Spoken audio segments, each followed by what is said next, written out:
Good morning, humanity, from wherever you are. Maybe it might be afternoon or evening, but here in India, we are celebrating Independence Day, and we're also celebrating Sri Aurobindo's birthday.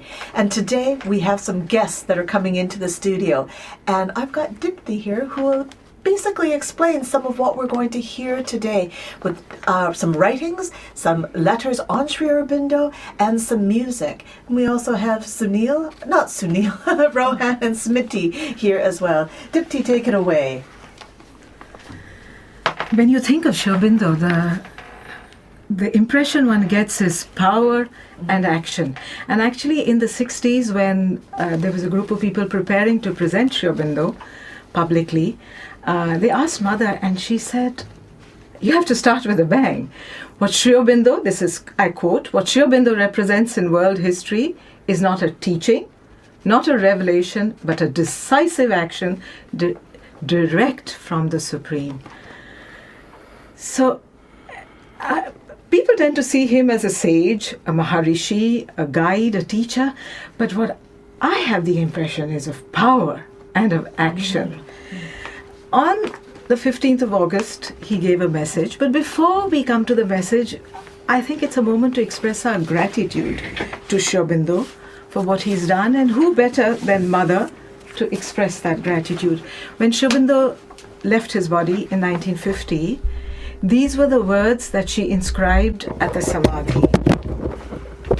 So this is the Mother, I quote, "To thee, who has been the material envelope of our Master, to thee our infinite gratitude.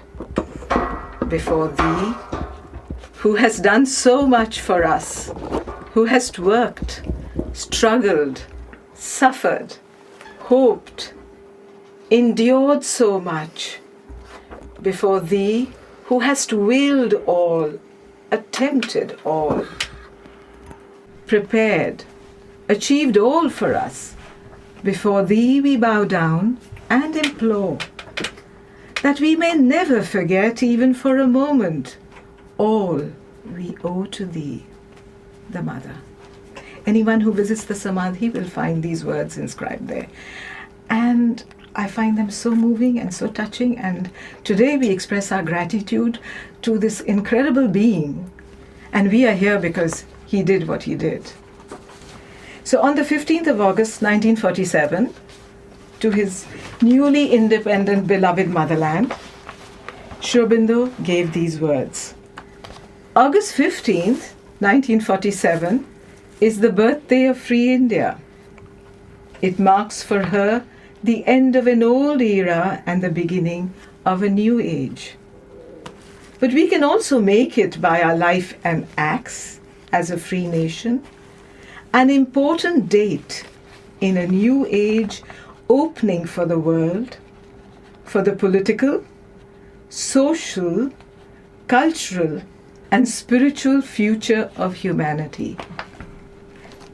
He follows in this message with dreams that he spoke of. So, August 15th is my own birthday, and it is naturally gratifying to me that it should have assumed this vast significance. I take this coincidence not as a fortuitous accident, but as the sanction and seal of the divine force that guides my steps on the work with which I began life, the beginning of its full fruition. Indeed, on this day, I can watch almost all the world movements which I hope to see fulfilled in my lifetime, though then they look like impracticable dreams, arriving at fruition or on their way to achievement. In all these movements, free India may well play a large part and take a leading position. The first of these dreams was a revolutionary movement which would create a free and united India. India today is free, but she has not achieved unity. At one moment, it almost seemed as if in the very act of liberation, she would fall back into the chaos of separate states, which preceded the British conquest. But fortunately, it now seems probable that this danger will be averted, and a large and powerful though not yet a complete union, will be established. Also, the wisely drastic policy of the Constituent Assembly has made it probable that the problem of the depressed classes will be solved without schism or fissure. But the old communal division into Hindus and Muslims seems now to have hardened into a permanent political division of the country. It is to be hoped that this settled fact will not be accepted as settled forever, or as anything more than a temporary expedient. For if it lasts, India may be seriously weakened, even crippled. Civil strife may remain always possible even a new invasion and foreign conquest. India's internal development and prosperity may be impeded, her position amongst the nations weakened, her destiny impaired, or even frustrated. This must not be. The partition must go. Let us hope that that may come about naturally, by an increasing recognition of the necessity not only of peace and concord, but of common action, by the practice of common action and the creation of means for that purpose. In this way, unity may finally come about, under whatever form. The exact form may have a pragmatic, but not a fundamental importance. But by whatever means, in whatever way, the division must go. Unity must and will be achieved, for it is necessary for the greatness of India's future. Another dream was for the resurgence and liberation of the peoples of Asia and her return to her great role in the progress of human civilization. Asia has risen. Large parts are now quite free, or are at this moment being liberated. Its other still subject or partly subject parts are moving through whatever struggles towards freedom. Only a little has to be done, and that will be done today or tomorrow. There, India has her part to play, and has begun to play it with an energy and ability which already indicate the measure of her possibilities and the place she can take in the Council of the Nations. The third dream was a world union, forming the outer basis of a fairer, brighter, and nobler life for all mankind. That unification of the human world is underway. There is an imperfect initiation, organized, but struggling against tremendous difficulties. But the momentum is there, and it must inevitably increase and conquer. Here too, India has begun to play a prominent part, and if she can develop that larger statesmanship, which is not limited by the present facts and immediate possibilities, but looks into the future and brings it nearer, her presence may make all the difference between a slow and timid and a bold and swift development. A catastrophe may intervene and interrupt or destroy what is being done, but even then, the final result is sure. For unification is a necessity of nature, an inevitable movement. It is a necessity for the nations is also clear, for without it the freedom of the small nations may be at any moment in peril, and the life even of the large and powerful nations insecure. The unification is therefore to the interests of all, and only human imbecility and stupid selfishness can prevent it.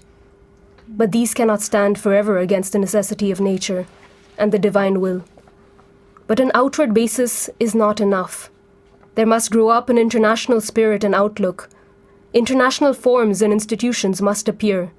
Perhaps such developments as dual or multilateral citizenship, willed interchange or voluntary fusion of cultures.